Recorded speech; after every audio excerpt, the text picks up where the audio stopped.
धनबाद में हत्या के आरोपी की पिटाई करने वाले मृतक के भाई को छुड़ाने के लिए ग्रामीणों ने सरायढेला थाने का घेराव किया। 29 जून को महिला पुलिसकर्मी के पुत्र की ही उसके पड़ोसी ने चाकू मारकर हत्या कर दी थी, जिसके बाद स्थानीय लोगों ने आरोपी की पिटाई कर दी थी, जिसमें मृतक का भाई भी शामिल था, जिसे पुलिस ने गिरफ्तार कर लिया। इसके विरोध में परिजनों और स्थानीय लोगों ने थाने का घेराव कर मृतक के भाई को छोड़ने की मांग की।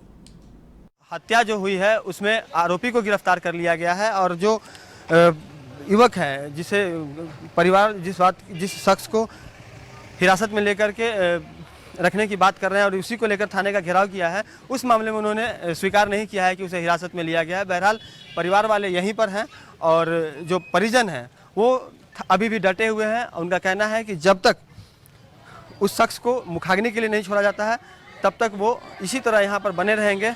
फिलहाल परिवार के जो सदस्य हैं उनसे भी हम बात करने का प्रयास करते हैं।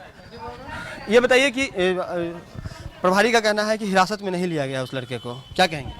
रात में 8 बजे से उसको रखा है अपने पास में, लेकिन हिरासत में नहीं लिया, ये बात तो हमको ही पता है। लेकिन हिरासत में नहीं लिया इसका मतलब ये है कि छोड़ देना उसको। फिर पूरा काम सबसे बड़ा लड़का वही है कि जो कार्रवाई हो रही है उससे संतुष्ट हैं आप लोग अभी तक ना? फिलहाल तो हम लोग सेटिस्फाइड नहीं है, क्योंकि हम लोग रात से बैठे हैं यहाँ पे। देखिए, रात से घटना के बाद आरोपी की गिरफ्तारी हो गई, ये तो आपके लिए राहत की बात है। दूसरी बात यह है कि जो पुलिस है वो विधि सम्मत कार्रवाई भी कर रही है, तो फिर ये थाना घेराव की नौबत क्यों आती है? इसलिए आती है क्योंकि जो सबसे घर का बड़ा वही लड़का था।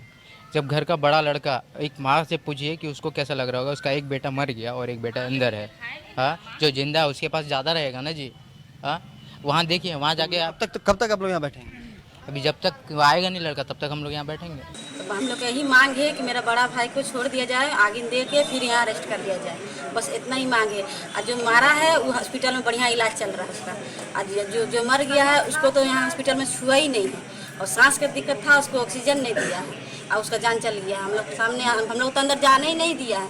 बाद जब अंदर गए, सर क्या बात है क्या बात है, डॉक्टर बोलता मरीज डेट कर दिया, मरीज खत्म हो गया है। हम लोग इतना मांगे बस मेरा बड़ा भाई को छोड़ दे, उसको आगे नहीं देगा, मेरा बड़ा भाई दे के उसके बाद फिर अरेस्ट कर ले, और हम लोग कोई प्रॉब्लम नहीं। तो बड़ा भाई लोग यहाँ क्या कर रहे थे? आखिर विवाद का कारण क्या है? यहाँ कोई कार्रवाई नहीं हो रहा है। कारण क्या है? किस लिए चाकू हत्या किस लिए हुई थी पता नहीं, किस तरह बुलाया तो साइड में अंधेरा में, अब 3 चाकू मार दिया गया। हाँ, कल रात में एक लड़का है जो अपने पड़ोस में रहने वाले एक व्यक्ति को बातचीत और इससे बात बढ़ा और उसको छुरा वगैरह मार दिया गला में, जिससे उसकी मृत्यु हो गई।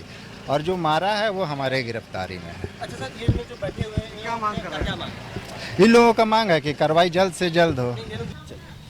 तो जो परिवार के लोग हैं उनका स्पष्ट तौर पे कहना है कि जब तक उस जो हिरासत में लिया गया शख्स है सूरज कुमार, जब तक उसे छोड़ नहीं दिया जाता है तब तक ये जो है यहाँ पर धरना पर बैठे रहेंगे। हालांकि थाना प्रभारी ने स्पष्ट किया है कि गिरफ्तारी नहीं की गई, ना ही हिरासत में लिया गया है, और वो फिलहाल पूरे मामले की छानबीन की भी बात कर रहे हैं। सहयोगी मुन्ना के साथ राजकुमार जायसवाल, न्यूज़ 22 स्कोप, धनबाद।